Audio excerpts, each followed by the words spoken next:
The United States Marines were in deep trouble. October 25th, 1942, was a miserable day for them on the island of Guadalcanal, with gunfire all along their perimeter. The Marines called it Dugout Sunday. Heavy rain on the previous day had halted all air operations. However, the Japanese were attacking them in full force. In the morning, Japanese planes bombed Henderson Field, the Marine airstrip, while land and sea traffic picked up on all sides of the island. Every American on Guadalcanal knew that this was Japan's big push to retake the Solomon Islands. It was do or die. Would they make it out alive? Back in August 1942, the 1st Marine Division had landed on Guadalcanal in the Solomons as part of Operation Watchtower, the first major U.S. offensive in the Pacific theater of World War II. But within 2 days of the landing, disaster struck. Japanese naval forces from Rabaul counterattacked, defeating Allied forces at the Battle of Savo Island. Having lost 4 cruisers and over 1,000 men killed, the Allied fleet retreated into open water, leaving the Marines trapped. Meanwhile, Japanese reinforcements poured in, hoping to retake Guadalcanal. A new regiment arrived in August, then a new brigade landed in September. Finally, a fresh division came ashore in October, and yet the Marines held on. But as of the 3rd week of October, Major General Alexander Vandegrift believed his Marines could not last much longer without the Navy's help. The fleet needed to return to the Solomon Islands, it needed to secure the area, and it needed to sink the Japanese carrier fleet. The success of the American war effort in the South Pacific hinged on the results of the next battle at sea. That battle came on October 26, 1942, one day after Dugout Sunday. It was called the Battle of the Santa Cruz Islands. To the sailors who participated in it, it was simply Bloody Santa Cruz. Although the Battle of the Santa Cruz Islands is largely forgotten today, it was one of the epic clashes of the Pacific War, involving 2 aircraft carrier fleets that engaged each other from afar. Although it is not as famous as the Battle of Midway or the Battle of the Coral Sea, the Battle of Santa Cruz was as important to America's overall success in World War II. It determined if the U.S. Navy would reclaim the South Pacific. Although scholars have sometimes described it as a tactical defeat for the United States Navy, its long-term consequences produced a strategic victory, as it drove the Japanese carrier force back into hiding and enabled the Allied conquest of Guadalcanal, the only major American offensive in the Pacific in the year 1942. More importantly, 262 American sailors gave their lives during this battle, a testament to the engagement's ferocity. The Battle of the Santa Cruz Islands occurred because of plans made by Admiral Isoroku Yamamoto, the architect of the attack on Pearl Harbor. From his base at Truk Atoll, Yamamoto arranged for an all-out offensive to settle the stalemated Solomon Islands campaign once and for all. On land, Lieutenant General Hirokichi Hyakutake would launch an assault against the U.S. Marines. At sea, 3 Japanese fleets under Vice Admiral Chuichi Nagumo, Vice Admiral Nobutake Kondo, and Rear Admiral Hiroaki Abe would sail from Truk toward the Santa Cruz Islands, a small island cluster south and east of the Solomons. This move would threaten America's South Pacific base at Espiritu Santo and draw out the U.S. fleet so it could be engaged in a climactic, decisive battle. Between them, the 3 Japanese fleets contained 3 fleet carriers, the Shokaku, Zuikaku, and Junyo, 1 light carrier, the Zuiho, 5 battleships, 14 cruisers, and 44 destroyers.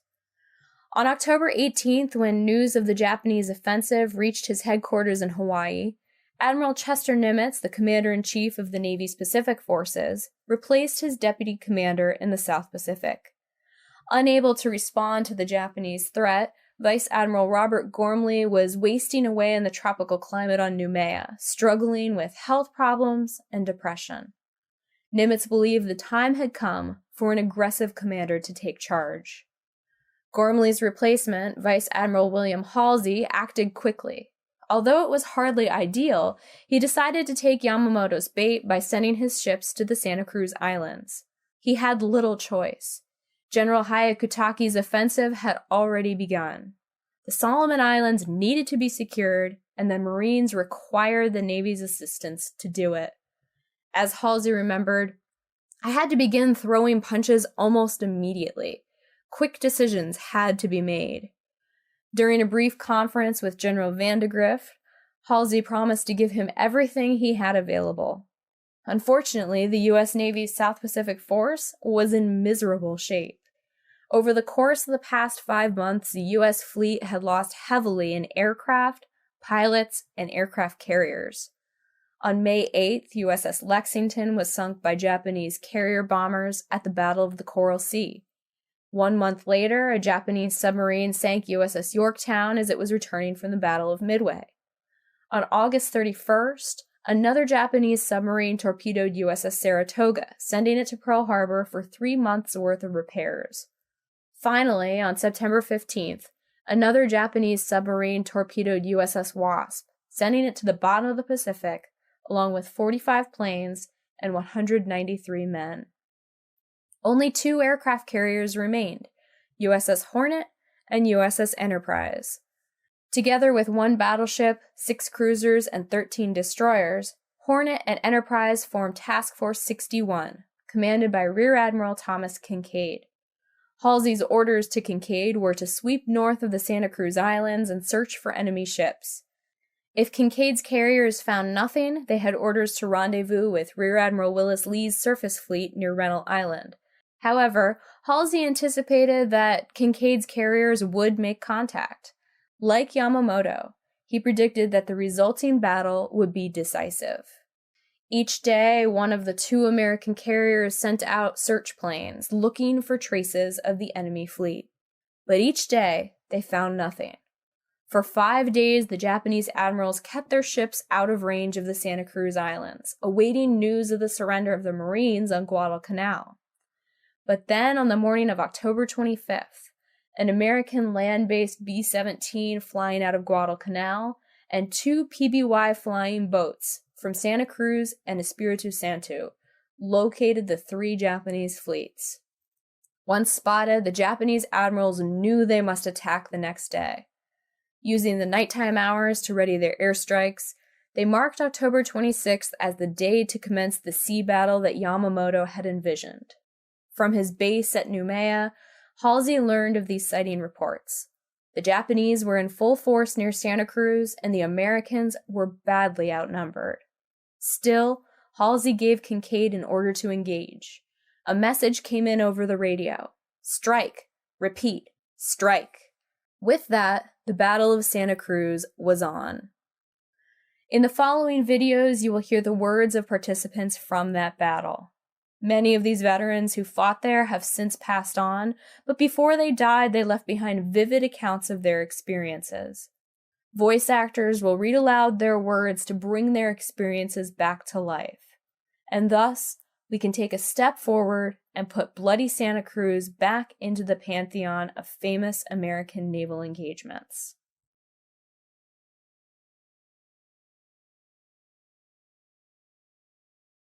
Prior to dawn on October 26, 1942, the American task force in the South Pacific, called Task Force 61, steamed northwest, closing with its adversary, the Japanese carrier force called Kido Butai.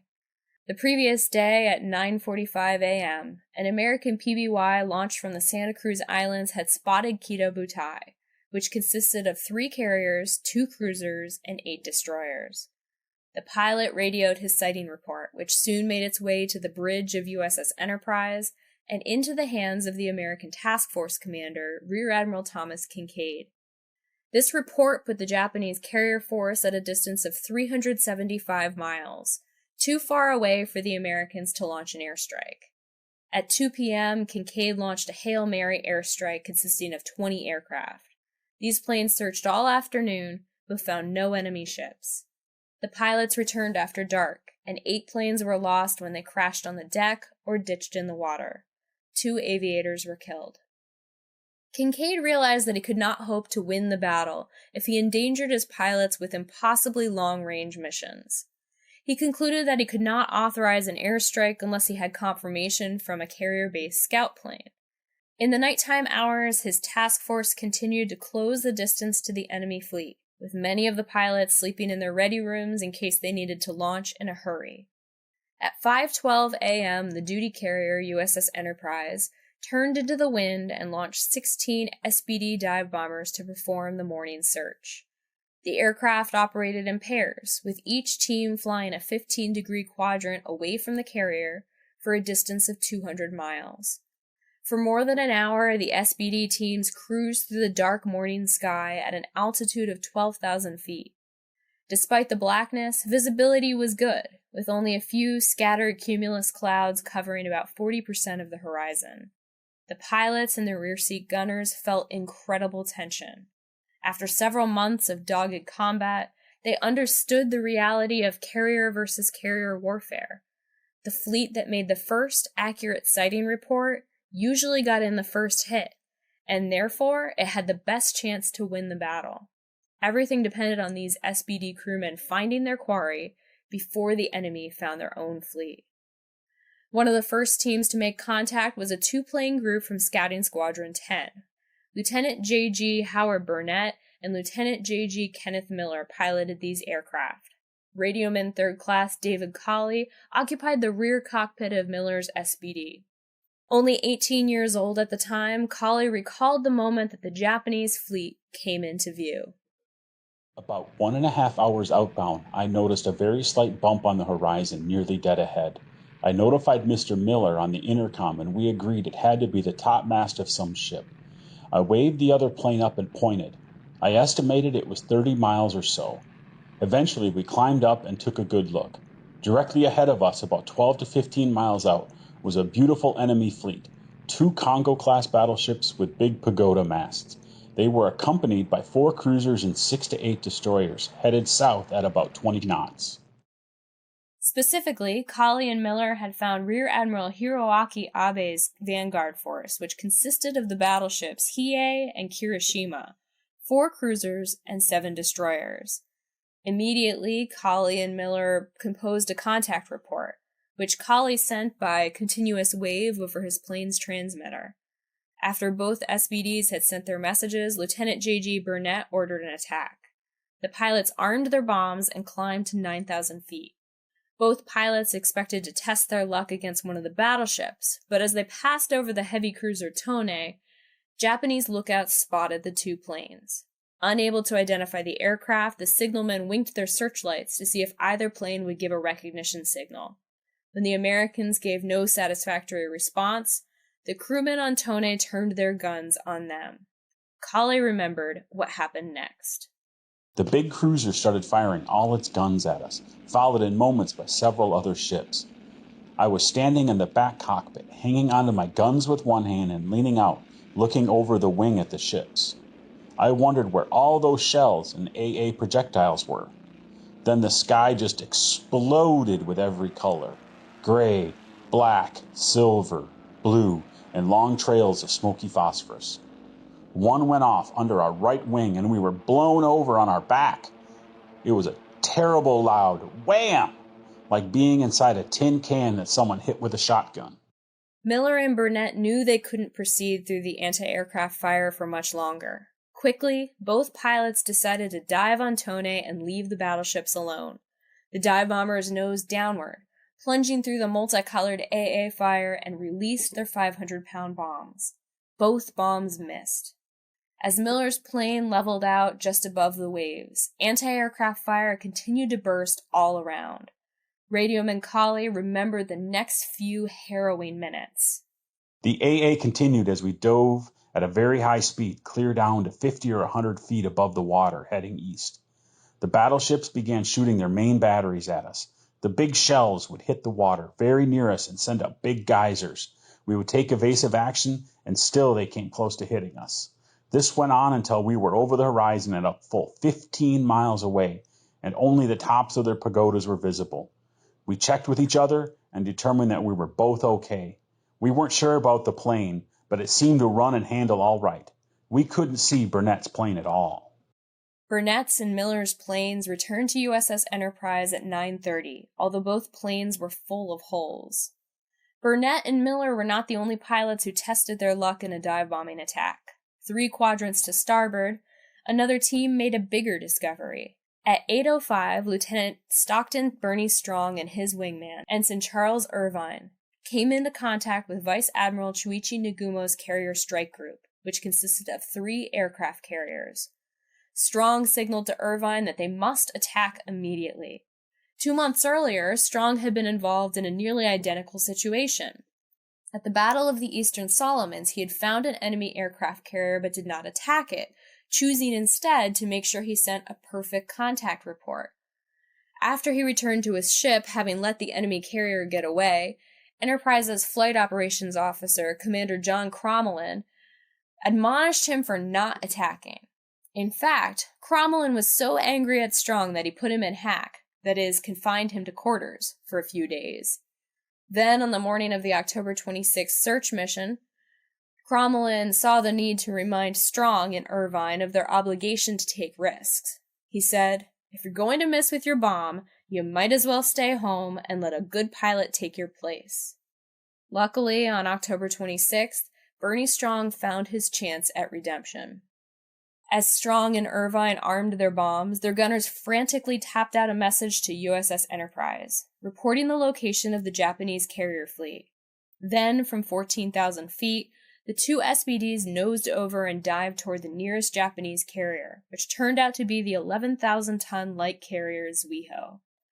The sailors on Zuiho didn't see the 2 American planes until the last second. Both bombs struck the aft flight deck, turning it into a pile of flame and shrapnel. Although Zuiho was not sunk, the bomb damage knocked it out of the battle. It did not return to the war until January 1943. Both Strong and Irvine managed to return to their carrier, but they almost didn't make it. Japanese fighters chased them for 45 miles, and Irvine's tail was chewed up. By the time they landed at 10:30, each plane was nearly out of gas. Commander Crommelin was so pleased with Strong's performance that he recommended him for the Medal of Honor. Several months later, he received the Navy Cross. Although largely forgotten in the greater history of the Battle of the Santa Cruz Islands, the morning search missions were essential to the U.S. Navy's performance.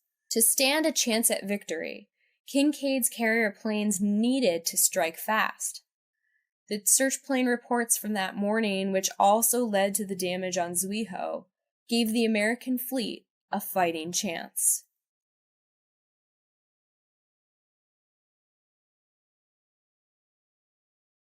On the morning of October 26, 1942, the 2 fleets embroiled in the Battle of the Santa Cruz Islands rushed to get their airstrikes off their carrier decks. The 2 fleets had discovered each other at roughly the same time. Between 6:15 and 8 o'clock a.m., American scout planes reported multiple contacts with the Japanese fleet in the waters northwest of Santa Cruz. Meanwhile, at 6:17, a Japanese scout plane from the carrier Shokaku made contact with the American fleet, Task Force 61. However, the contact report did not reach the ranking Japanese commander, Vice Admiral Chuichi Nagumo, until 7 a.m. Both sides launched their airstrikes simultaneously. Nagumo's planes started getting airborne at 7:10, and on the American side, USS Hornet began launching about 20 minutes later. On the American flagship, USS Enterprise, Rear Admiral Thomas Kinkaid realized that time was of the essence. His strike groups needed to head off as soon as they were launched. There was no time for a multi-squadron rendezvous. At 7:50 a.m., Enterprise turned into the wind to launch its airstrike. The deck handlers held up a sign warning the pilots that they were on their own. It read, "Proceed without Hornet." 20 planes got off the deck. 9 TBF Avenger torpedo bombers, 3 SBD Dauntless dive bombers, and 8 F-4F Wildcat fighters. Led by Commander Richard Gaines, Enterprise's attack group headed northwest, seeking out the last reported position of Kido Butai, then 20 minutes old, which placed the enemy fleet at 200 miles distance, traveling at a speed of 25 knots. Making haste, the torpedo bombers took up a cruising altitude of 9,000 feet. The fighters were 1,000 feet above them, and the dive bombers higher still. Enterprise's airstrike had proceeded about 60 miles when they were attacked by the Japanese airstrike, which was coming at them from exactly the opposite direction. Leading a pack of 9 A6M Type 0 fighters, Lieutenant Seneyasu Hidaka saw the American planes. Fearful of what they might accomplish if left unchecked, Hidaka decided to peel away from the main body of the Japanese airstrike and give the Americans a rude surprise. He signaled to his wingmen to attack. Swooping down from 14,000 feet, the Zeros homed in on the 9 TBF Avengers led by Lieutenant Commander John Collett. Lieutenant Hidaka aimed for Collett's plane, riddling it with machine gun fire. Gamely, the 2 gunners inside the plane, radioman Thomas Churchill Nelson and aviation machinist mate Stephen Nadeson Jr., returned fire. But soon their torpedo bomber caught fire and they realized they needed to bail out. Radioman Nelson was only 22 years old. He was the tunnel gunner, the man who operated the radio in the belly of the plane. He was the only member of his crew to survive. Years later, he described how he got out. Just about that time, the Zeros jumped us. They came down right out of the sun. The turret gunner was firing a 50 caliber right over my head. I could hear that. I levered the 30 caliber down, but I didn't see anybody. About that time, we got hit. Almost immediately, there was a lot of smoke and pieces flying past that I could see. I found out later that we got hit right up in the cockpit area. I grabbed the microphone and tried to call the pilot a couple times and never got an answer back. I pulled the pin on the door and it shattered. When I pulled the pin, it let the hinges go, so I kicked the door out, what was left of it, to make a hole to get out. I clipped on my emergency chute. It was a 36-foot diameter chute that we had. I clipped that onto my harness and got the gunner to come down out of the cockpit. He never wore his harness because it was cramped, so I handed it up to him. He indicated for me to get out of his way, so I bailed out. I didn't wait or count to 10 or yell Geronimo. I just pulled the ring right away. When I went out of the hatch, I hit the edge of the plane and it skinned me pretty bad right along the ankle. Whap! It blacked me out. When I came to, I heard a funny noise, and that damned Zero that got us was strafing me. The chute was all of a sudden filled with a lot of holes, so I started playing like I was dead. As a result, when I got down and hit the water, I went under, and when I came back up, I was all tangled up in the chute. The harness and chute and everything weighed quite a bit.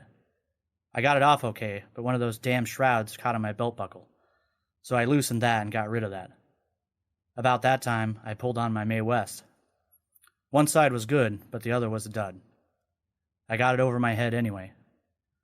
There was shrapnel coming down around me. I ducked under the water. I watched, and 2 Zeros and some of our F4Fs were having a dogfight right over my head. I saw a couple of planes shot down right there.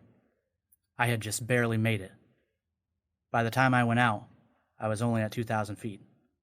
I probably should have died.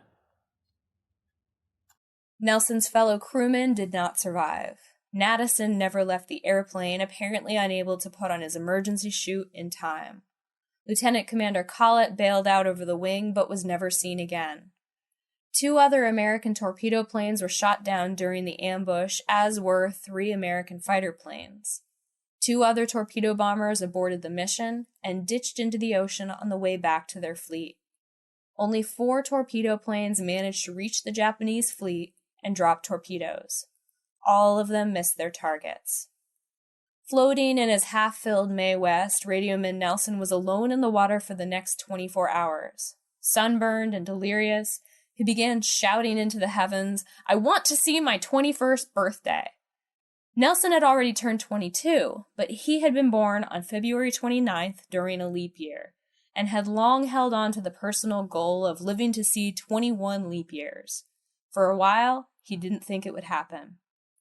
Early morning on the next day, October 27th, the Japanese fleet reached the area where he was adrift. The crew from the destroyer Yugumo found him and pulled him from the Pacific. Nelson remembered the moment. I kept myself afloat, and pretty soon the dawn came, and the sun came up, and it was a beautiful sunrise.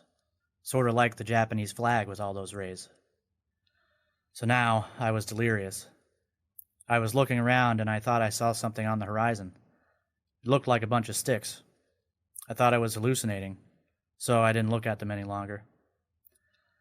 I looked back a little later, and by God, they were moving.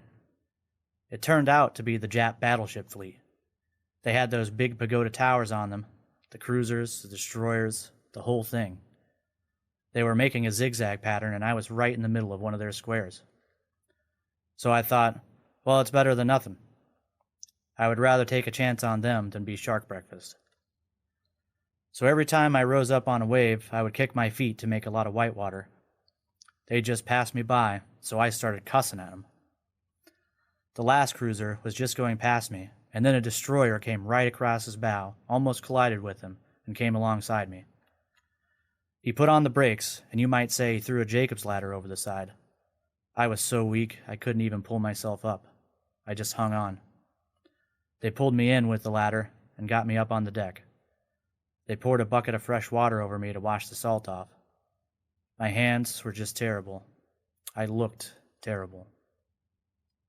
Although the Japanese sailors gave Nelson food, water, and medical treatment, they were primarily concerned with interrogating him, determining his rank, rating, and position, and most importantly, determining on which carrier he served.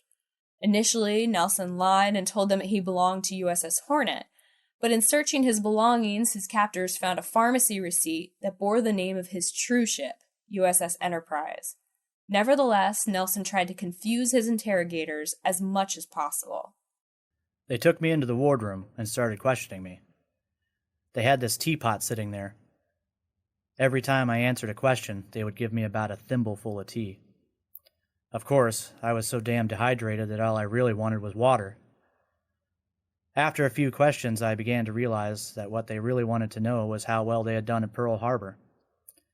Having been there and seen all the damage and everything, I thought, well, I'm going to sink every damn ship we ever had. So that's the type of report I was giving them. Total destruction of everything. I kept telling those lies. Then the interpreter started questioning me about a lot more civil-type questions. So I asked him why it was that Japan started the war. He said, when you put up that ABCD encirclement ring, that cut off our oil supply, and we had converted all our ships to oil burners, and we only had about a 6-month supply of oil. So it was either fight or give up. The Army had so much success in China that we thought we had better do it. That was the reason he gave. The Japanese took Nelson to Truk Atoll and then to the Japanese home islands, where he remained a prisoner of war until August 1945. In 1942, at the time of his disappearance, the U.S. Navy declared him missing in action. Believing him dead, residents in his hometown named a road Nelson Avenue in his honor. In 2004, Nelson managed to reach his 21st leap year when he turned 84. He died on May 18, 2011, at age 91. Nelson considered himself lucky. 5 aviators from Enterprise's morning strike never returned, making the ultimate sacrifice. This was part of the heavy price paid by the U.S. fleet at Santa Cruz, the price paid for rushing into battle in order to be the first fleet to deliver the killing blow.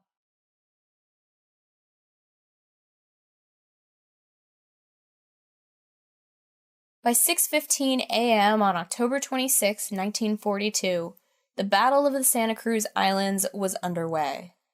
Although the American fleet did not yet know it, a massive Japanese airstrike was heading right for it. At 7:10, shortly after an enemy scout plane had reported contact with American ships, the Japanese carrier force, called Kido Butai, launched 194 aircraft and sent them on a mission to annihilate the American carriers. 200 miles away and 20 minutes later, the American fleet, called Task Force 61, having finally received its own accurate scouting report, scrambled its own mission. One of the American carriers was USS Hornet, a 25,000-ton Yorktown-class carrier commissioned back in October 1941. At 7:32 a.m., Hornet began launching its airstrike. Its first wave consisted of 29 aircraft, 15 SBD dive bombers, 8 Grumman F-4F fighter planes, and 6 Grumman TBF torpedo bombers. Ensign Clayton Fisher was part of that mission. 23 years old, Fisher flew one of the SBDs, the two-seat dive bombers. He'd been up all night, back when the first reported sightings of Japanese ships reached his squadron's ready room.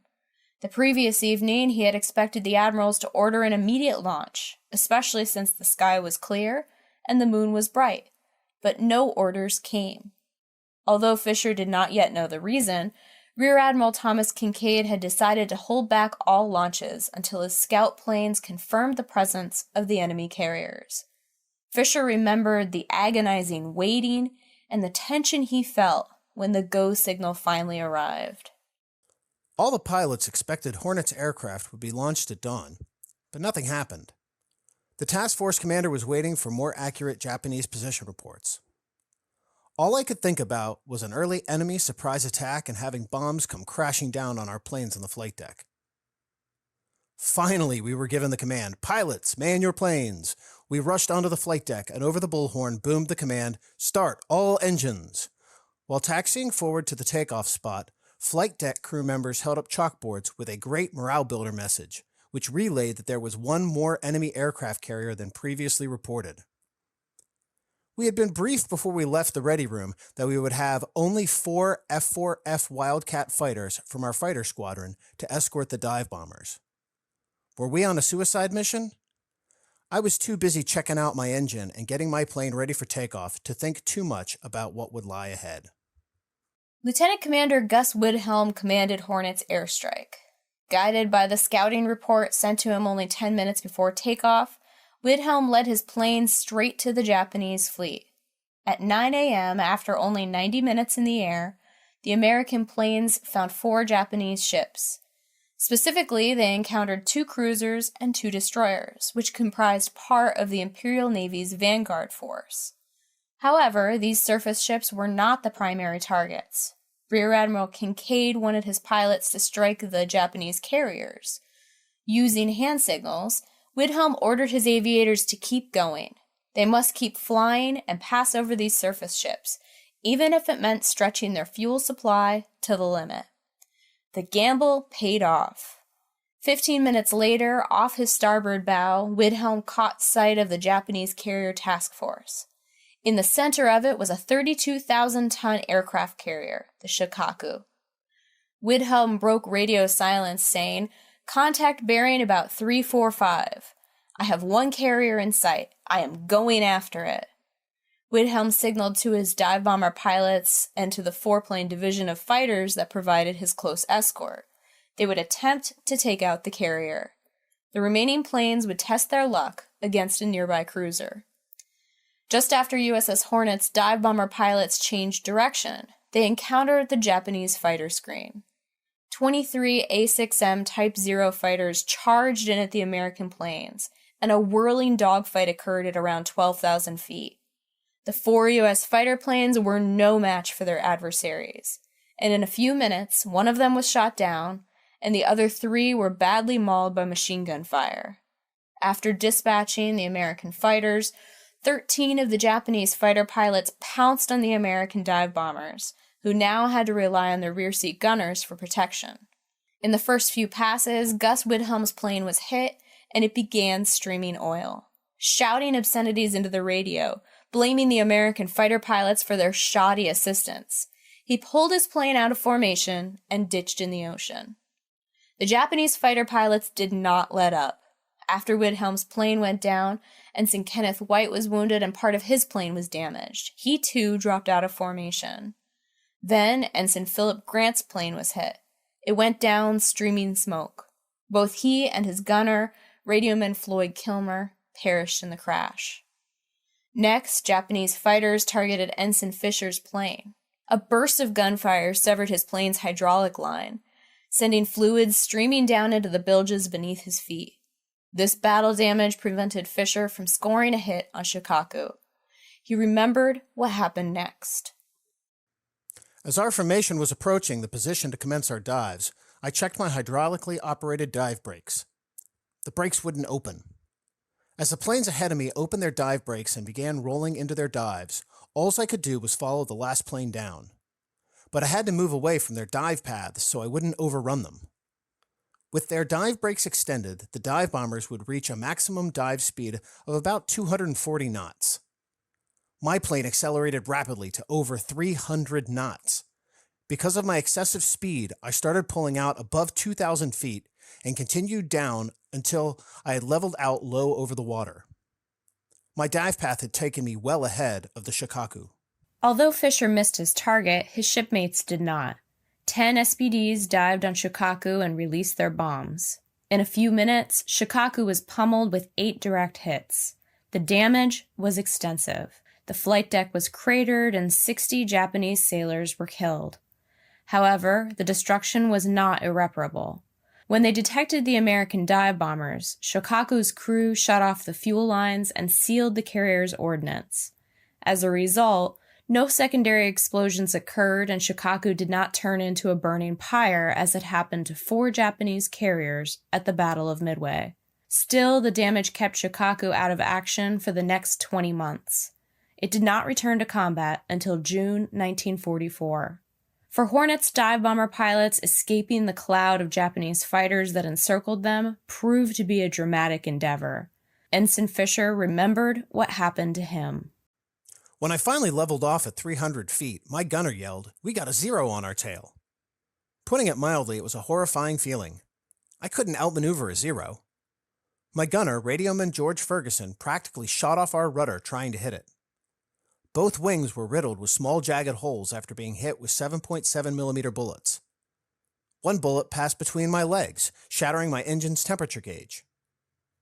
Finally, the 0 fired his 20mm cannons, and a shell exploded in the radio transmitter located behind my armored seat. A radio frequency manual was blown to bits, with confetti flying all over the cockpit. The concussion from the exploding shell felt like I had been hit by a hard blow on the top of my head. Simultaneously, I felt a red-hot burning sensation in my right arm just below the shoulder. Shrapnel fragments flying around in the cockpit had hit my upper right arm just above the elbow.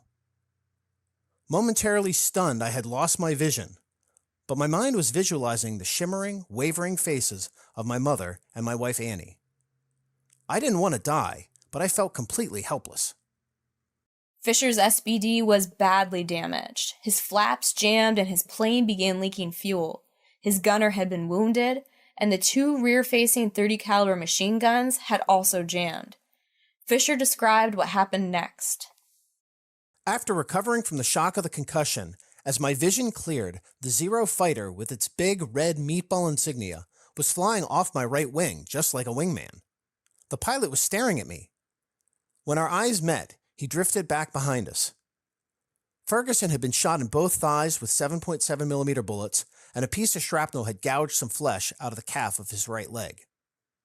In spite of his wounds, Ferguson managed to reload the jammed guns and waited for the 0 to get into firing range. The 0's pilot evidently felt we were cold turkey and moved slowly into position for the kill. Ferguson fired first and hit the engine of the 0. With its engine smoking, the 0 pulled sharply away from us and then disappeared. We had miraculously survived. Ferguson had not panicked. He had saved both our lives. It took another 90 minutes for Fisher to get back to safety. When he found USS Hornet, he discovered that it had been badly damaged by a Japanese attack. He rerouted to the other U.S. carrier, USS Enterprise, but by the time he arrived, Fisher discovered that his plane was too badly damaged to land on the deck. At 11:12, he ditched his dive bomber in the water near an Atlanta-class cruiser, USS Juneau. The crash knocked him unconscious, but his gunner, George Ferguson, pulled him from the sinking plane and into a life raft. In 4 minutes, the crew of Juneau had both aviators safely aboard and sent them down to sickbay. Clayton Fisher retired from the Navy after 21 years of service.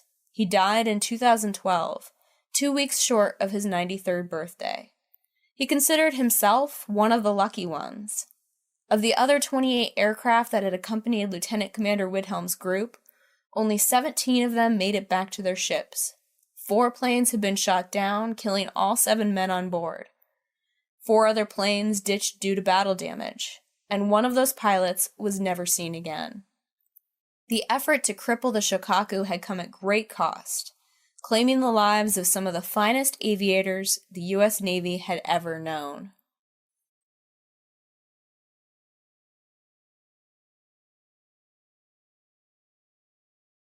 At 7:10 a.m., the Japanese carrier strike force, Kido Butai, began launching its airstrike.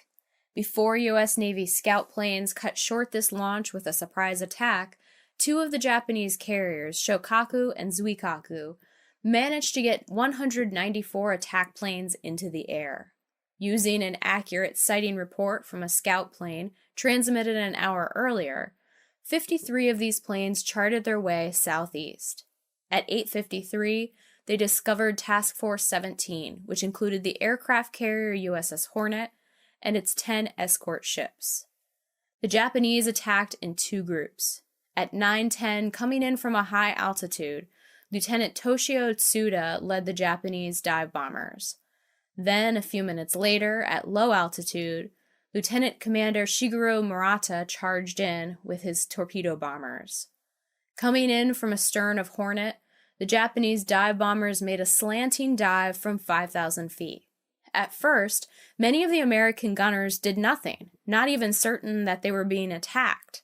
But when the first bomb fell, they sent up a belated cloud of AA fire. The first bomb, the one dropped by Lieutenant Tsuda, missed to starboard, sending up a huge geyser of water. However, the second plane to attack did not miss. Petty Officer Second Class Katsui Miyakashi's bomb struck the center of the flight deck near the island structure. Coxswain Richard Nowatski was a 19-year-old sailor aboard USS Hornet. When Miyakashi's diving attack occurred, he was at his battle station inside one of the starboard gun tubs. He recalled, "I looked toward my right and saw a Japanese dive bomber heading straight for our gun tub. His wing guns were winking brightly as he fired at us. I shouted at the gun captain and our guns spun around to fire back at him. I locked the sights into automatic and looked again at the plane. I could hear the machine gun bullets strafing the flight deck and our gun tub as he dove at us. It was my moment of truth. My first gut reaction was to seek cover, but my training had kicked in and I automatically performed my job. I realized at that moment that my life could end in the next fleeting second. It was a terrifying thought as I watched the plane's tracer bullets converging straight at us. I saw his bomb release. It headed for our wildly careening ship and struck our flight deck. It hit near my station, but slightly forward of our guns. We heard the bomb hit and the plinking sound as it continued through several decks before exploding with a tremendous force. We lost all power to our gun mount as soon as the bomb exploded." After the first bomb struck, the gunners noticed a new threat, the Japanese torpedo bombers. They were coming from both sides of the carrier low on the horizon. It was a perfectly coordinated attack. Hornet's anti-aircraft gunners were forced to divide their fire in three directions, left, right, and up. With electrical power cut, Nowatski's gun crew had to crank their AA cannon by hand to deal with the new danger. Nowatski remembered the experience. "We put up a wall of shrapnel, but the planes kept coming. We fired as rapidly as we could, but we could not stop them all. Other ships were firing at them also, but there were just too many planes. The torpedo planes began making a very erratic approach, jerking themselves up and down to spoil our aim. When they were within range, they straightened out into level flight, just long enough to release their torpedoes. They flew right through our defensive fire and zoomed over us." At that moment, another Japanese dive bomber scored a hit along the carrier's starboard edge. Shrapnel wounded Nowatski. A bomb exploded near us, and I felt a sudden, sharp pain in my right thigh muscle. I shifted my weight to my left leg. I had heard stories of men in battle who lost an arm or a leg and only felt a small pain at first. I was afraid to look down as I cautiously felt for my right leg with my hand. It was still there, but so was something else. I felt a sharp pain in my right hand. I looked down and discovered a burning wooden splinter from our wooden flight deck that stuck in my thigh. It was about 12 inches long and was still smoldering. I jerked it out, relieved that I still had both legs. By the time the attack ended, the Japanese airstrike had crippled USS Hornet. The carrier had been hit by 4 bombs. 2 torpedoes struck the starboard side, flooding the forward engine room. The power went out, the ship took on water, and it listed 11 degrees. Then, at 9:14, a damaged Japanese dive bomber, piloted by Warrant Officer Shigeyuki Sato, made a purposeful crash dive into the island structure. Sato's plane exploded, creasing the stack. His plane's wreckage smashed through the flight deck and spread fire into one of the squadron ready rooms. Fortunately, Sato's bomb, a dud, did not explode. It crashed into a ready room where it rolled to a stop between a stunned pilot's feet. Then, 3 minutes later, another Japanese dive bomber began bleeding smoke. This pilot had already released his bomb, but now he decided to execute a crash dive of his own. Banking sharply, he swung his plane 180 degrees and plowed it through the ship's hull. It blew up spectacularly, starting a fire in the forward elevator pit. By 9:25, the attack against Hornet was over, and the surviving Japanese planes were on their way back to their carriers. With fires raging, no power, and its terrible list, Hornet was dead in the water. Hundreds of men were killed, burned, or maimed. Destroyers came alongside, and with fire hoses and foam, they tried to assist the burning carrier. In a half hour, damage control parties had quelled the flames, but Hornet could not move under its own power. It took more than 2 hours for the crew of USS Northampton to attach tow lines to Hornet, but by 12:45, the carrier could be pulled out of harm's way. Coxswain Nowatski had survived the attack with only a minor wound to his leg. During the damage control operation, he received orders to launch the whaleboat to evacuate other wounded men. Below decks, he saw the aftermath of the bomb explosions. I could smell the sickening stench of human bodies burning, a smell that I can still recall. Wherever I looked, I saw a slaughterhouse. Evidently, at least one bomb had exploded in the hangar deck area. Dead and mutilated bodies were lying all about, even in the boat pocket. As I got in position, I saw the body of a young sailor laying right where I had to stand. I did not want to shove him aside, so I spread my legs to straddle him as I threw the lever to the crane. I glanced down at the sailor and noticed that his left cheek was twitching. I thought to myself, this guy may still be alive. I reached down and caught him by the shoulders to set him up. Then, to my absolute horror, I saw that he was gone from the waist down. He had been blown in half. I could only see a thin strip of flesh hanging from his waist. I lowered him to the deck as gently as I could and turned away from him. I leaned against the bulkhead for a few seconds to compose myself before I could again go back up the ladder. Walking through that scene was a mind-boggling, traumatic experience. Suddenly, a young sailor came up to me. In a bright, cheerful voice, he asked me, "Did you see all those dead sailors laying on the deck?" I looked at him, and I could see that he had gone around the bend. He showed me his arm. He said it had been broken, but he had fixed it himself. The arm looked normal to me. I tried to get away from him gently. He was insisting that I go with him to look at more bodies. He was completely fascinated by the slaughtered people lying about him. I told him I had to return to my gun, but I would look for him later. The last I saw of him, he was walking rapidly down the deck, talking loudly to himself. The Japanese did not let up. At 1:45 p.m., another Japanese airstrike arrived, 8 fighters and 7 torpedo planes from the carrier Junyo, and one of them put another torpedo into Hornet's starboard side. 2 hours later, 2 more enemy dive bombers and 6 horizontal bombers tried their luck, putting 1 more bomb into the aft flight deck. Then, an hour after that, 10 more Japanese planes showed up, dropping yet another bomb into the exposed hangar deck. All the while, the crew of USS Hornet slowly abandoned ship, going over the side on monkey lines. Coxswain Nowatski was almost the last to leave the ship. As he paddled in the water, he observed the second Japanese attack. He and a shipmate were nearly killed by one of the Japanese bombs that narrowly missed Hornet. We heard the bombs explode. A few seconds later, to our complete unexpected surprise, a tremendous shock wave traveling through the water reached us. The water crushed my sides and testicles in an agonizing iron grip, while simultaneously brutally forcing its way into my lower intestines. At the same time, my spine felt as if I had been struck on the tailbone by a large hammer, and it really jarred me. Morlock and I involuntarily cried out in agony. It only lasted for a moment, but the unexpected pain was excruciating. If we had been much closer to the ship, the shockwave could have easily killed us. We were both groaning and gasping for breath and surprised to have weathered this latest unexpected onslaught. After a quick, desperate discussion, we decided to try for a raft to get out of the water. At 5:40 p.m., USS Hornet's task force commander, Rear Admiral George Murray, ordered his destroyers to scuttle the carrier. Beginning at 6:30, 2 of them fired a spread of 16 torpedoes at Hornet, but it did not sink.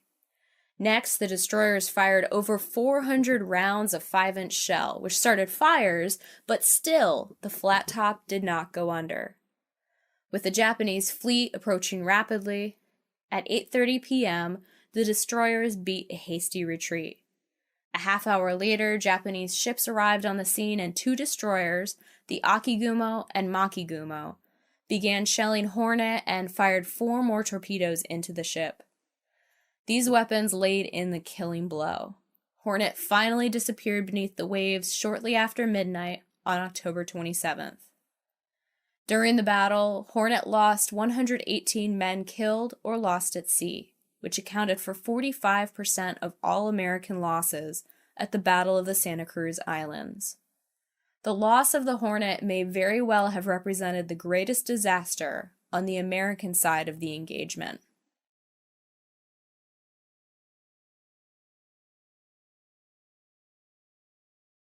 By mid-morning on October 26, 1942, the Battle of the Santa Cruz Islands was going badly for the U.S. fleet. The Americans had crippled 2 Japanese carriers, the Shokaku and Zuiho. However, one of their own carriers, USS Hornet, was dead in the water. For a harrowing 20 minutes, Hornet endured a murderous attack from a Japanese airstrike that killed 118 men. The Japanese had riddled Hornet with 4 bombs, 2 torpedoes, and 2 crash dives. On the other U.S. carrier, USS Enterprise, it became clear to the senior admiral, Rear Admiral Thomas Kincaid, that the situation was dire. He sent a terse communication to Vice Admiral William Halsey, which read, "Hornet hurt." Unwilling to give up on the Marines on Guadalcanal, Halsey replied that retreat was not an option. He said, "We must use everything we have to the limit." Despite the hyperbole, Halsey realized that the Battle of Santa Cruz had risked more than he was willing to lose. He needed to get USS Enterprise out of harm's way as soon as possible. If Enterprise sank, the U.S. fleet would be unable to rescue the Marines trapped on Guadalcanal. The fate of the South Pacific campaign swung in the balance. However, Enterprise could not evacuate just yet. With Hornet badly damaged, Enterprise had to assume the duty of recovering all returning strike aircraft. Not only did Enterprise have to recover 11 of its own planes, but it also had to accommodate more than 40 aircraft from USS Hornet, who now had no place to land. At 9:41, radar picked up Hornet's planes, which were coming inbound toward Enterprise in small groups. But then, a few minutes later, the radar also picked up 24 Japanese planes, 19 dive bombers, and 5 fighters from Shokaku, which were trying to find and sink America's last operational carrier in the Pacific. Everyone on Enterprise knew this was it, the fight to the death. On the bridge, Kincaid turned to a war correspondent, Eugene Burns, and said, "Burns, you're the most favored civilian alive. You're seeing the greatest carrier duel in history. Perhaps it will never happen again." All eyes turned toward the skies. The next few minutes rested on the capabilities of the 21 American fighter pilots who protected USS Enterprise's Task Force 16, the men of VF-10 and VF-72. The American fighter pilots started out this dogfight at a disadvantage. At Santa Cruz, the American fighter direction was shockingly poor. Although Enterprise's radar had picked up the incoming Japanese airstrike at 40 miles distant, the fighter director officer who sat inside the control room unwisely split the fighters into separate groups, sending one group in the wrong direction to intercept the orphaned planes from USS Hornet. Initially, only 8 F-4F Wildcats were able to catch the enemy dive bombers en route to the target. Lieutenant Stanley Swede Vejtasa was one of those. About 9 miles from the task force, he and his wingmen came into contact with the Japanese dive bombers.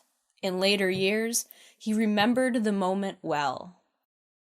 The enemy dive bombers were coming in. They were about 2,000 feet above us. My division had to climb and try to overtake them. We climbed and climbed, flying on instruments, and at 12,000 feet I broke out of the fog, wing to wing with an enemy dive bomber. I was able to get behind them and blast 2 of them to bits before they pushed over in a steep dive.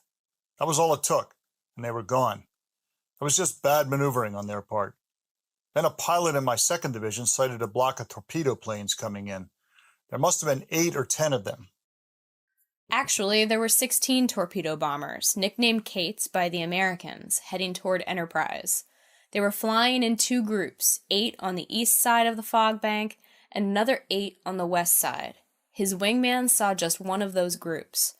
Wasting little time, Vejtasa attacked. We practiced for months just how to manage a situation like this one.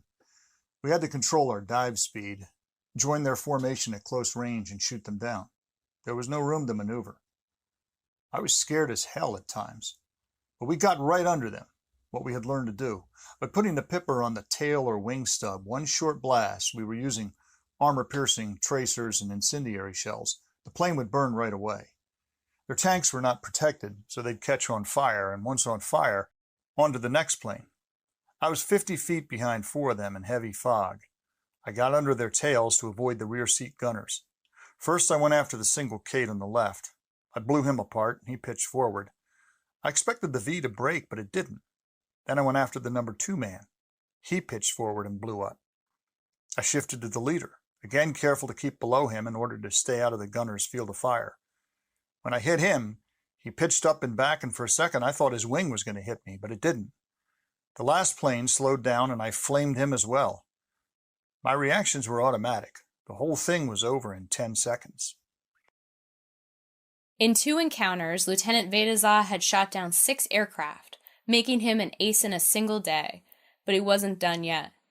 As he headed back to Enterprise, low on fuel and ammunition, he encountered the other group of 8 torpedo bombers. One of them emerged suddenly from a cloud and nearly collided with him.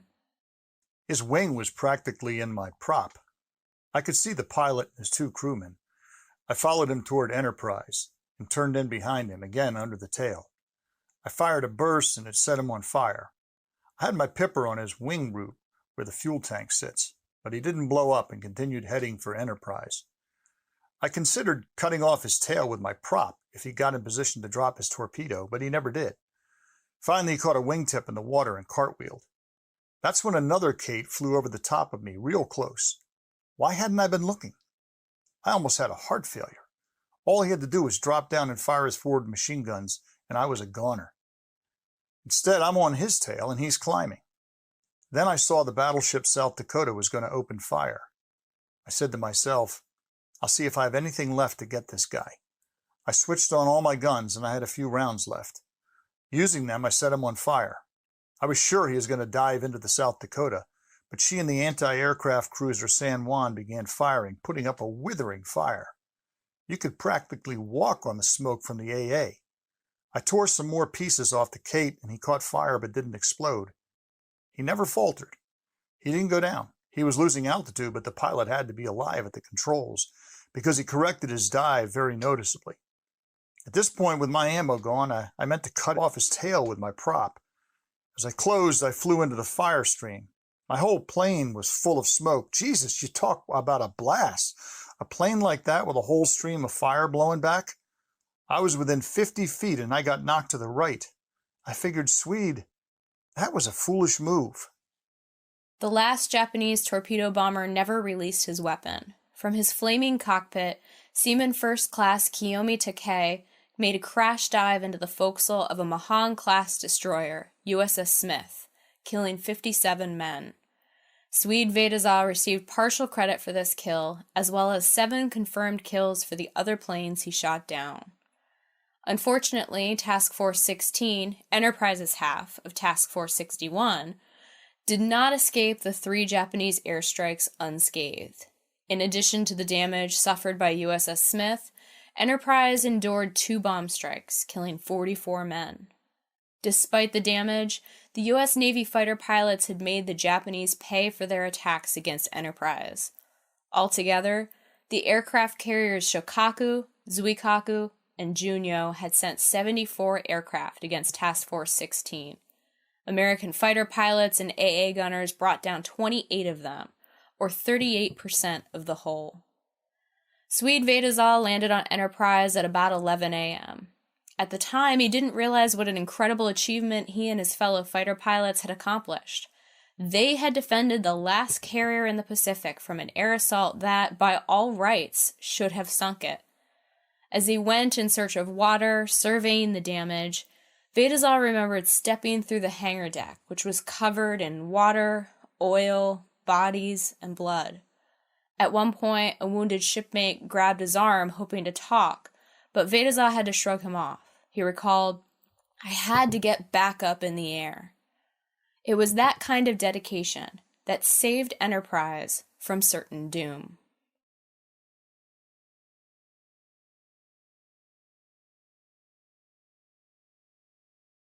On October 27, 1942, 2 battered fleets sailed away from the Santa Cruz Islands.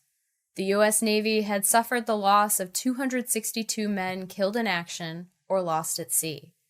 One carrier, USS Hornet, had gone to the bottom of the South Pacific, along with 118 of its crew. Additionally, an unlucky destroyer, USS Porter, had been sunk by a freak torpedo accident, claiming 15 lives. USS Enterprise had lost 44 men, USS Smith lost 57, the carrier air groups lost 22, and 6 others died on USS Pensacola, USS South Dakota, and USS Morris. From his base at Noumea, Admiral Halsey ordered USS Enterprise and its escorts to return to the harbor, where repair ships waited to patch up the carrier's battle damage. Working at a feverish pace, the repair crews got the job completed in a mere 11 days. On November 11th, Enterprise sailed out of Noumea, and 2 days later, the fleet engaged in a climactic 3-day battle that ended the Japanese threat to Guadalcanal. After Santa Cruz, the Imperial Japanese Navy had considered pursuing the retreating American ships, but once their admirals took stock of the situation, they deemed that decision unwise. Although the Japanese fleet had not lost a single ship, they had lost twice as many men. 2 of their carriers, Shokaku and Zuiho, were so badly damaged that they could not continue flight operations. Another carrier, the Zuikaku, although undamaged, could not stay in the area either. It had lost so many planes and aircrew that it too could not conduct combat operations. The commander of the Japanese carrier task force, Vice Admiral Chuichi Nagumo, withdrew his battered carriers to Truk Atoll, and eventually to the home islands for repairs. Only Rear Admiral Nobutake Kondo's surface fleet remained to protect the Solomon Islands. It contained only 1 carrier, the Junyo, and a greatly reduced air group. Kondo's fleet soon found itself far outmatched by the American counteroffensive. Nagumo had trouble coming to grips with the outcome of the Battle of the Santa Cruz Islands. He was loath to call it a defeat for Japan, but as a victory, the results were disappointing. Shortly after the battle, just as he was relieved of command and reassigned to shore duty, Nagumo wrote, "This battle was a tactical win, but a shattering strategic loss for Japan. Considering the great superiority of our enemy's industrial capacity, we must win every battle overwhelmingly in order to win this war. This last one, although a victory, unfortunately, was not an overwhelming victory." Ever since October 1942, military historians have been unsure how to explain the significance of the Battle of the Santa Cruz Islands. Some have said that the battle could only be viewed as a tactical American defeat.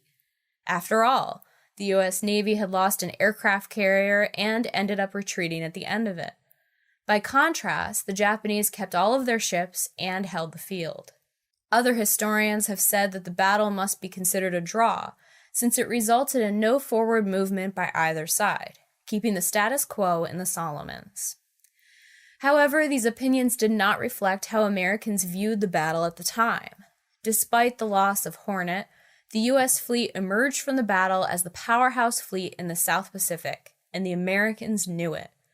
Admiral Halsey had promised to come to the assistance of the Marines on Guadalcanal, and the Battle of Santa Cruz had not changed that promise. The battle forced Japan to sideline its carrier fleet just in time for the pivotal naval battle in mid-November, which, in essence, set Japan on the path to defeat. The American survivors of Santa Cruz were optimistic of success. An officer on USS Enterprise wrote, "We know we licked the Japanese. They suffered far heavier naval losses than we did, and we still hold Guadalcanal. Let's not even give the enemy the satisfaction of knowing even what relatively little damage they did to us." In October 1942, the American effort in the South Pacific teetered in the balance. After Santa Cruz, it teetered no more.